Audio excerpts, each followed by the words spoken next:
আমাদের সবগুলো অফিস পুরোটা সময় জুড়ে 15.5 বছর আমাদেরকে খুলতে দেওয়া হয়নি, বসতে দেওয়া হয়নি, দলীয় কার্যক্রম চালাতে দেওয়া হয়নি, আমাদের অফিসগুলোকে সিলগালা করে রাখা হয়েছিল।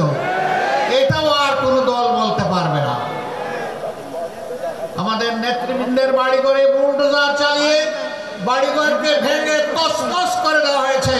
এটাও অন্য কোনো দলের ক্ষেত্রে ঘটে নাই।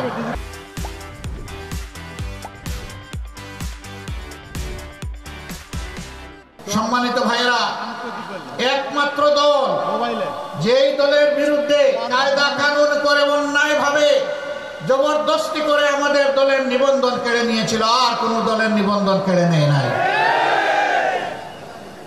ছাত্র জনতার অভ্যুত্থানের মুখে, বিপ্লবের মুখে সরকার দিশাহারা হয়ে 1 আগস্ট 2024 সাল আমাদের দলকে নিষিদ্ধ ঘোষণা করেছিল। অন্য কারো দলকে নিষিদ্ধ ঘোষণা করা হয় নাই। তাহলে আপনারাই বলুন, বাংলাদেশের সবচেয়ে বড় মজলুম দল কোনটা? আবার বলেন কোনটা?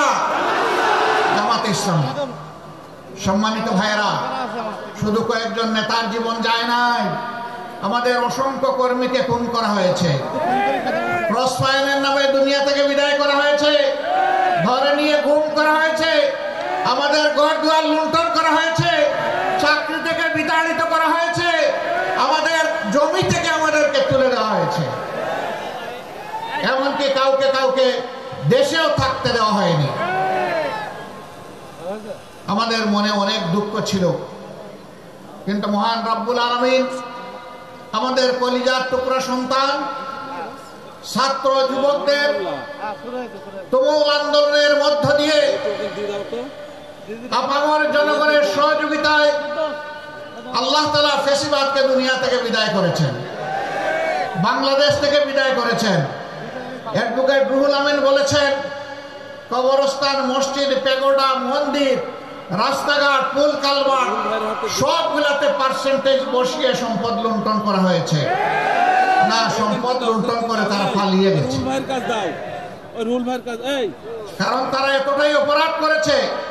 খুন, গুম, ধর্ষণ, লুণ্ঠন করার পরে এই দেশে মানুষের সামনে মুখ দেখানোর সৎসাহস তাদের নাই।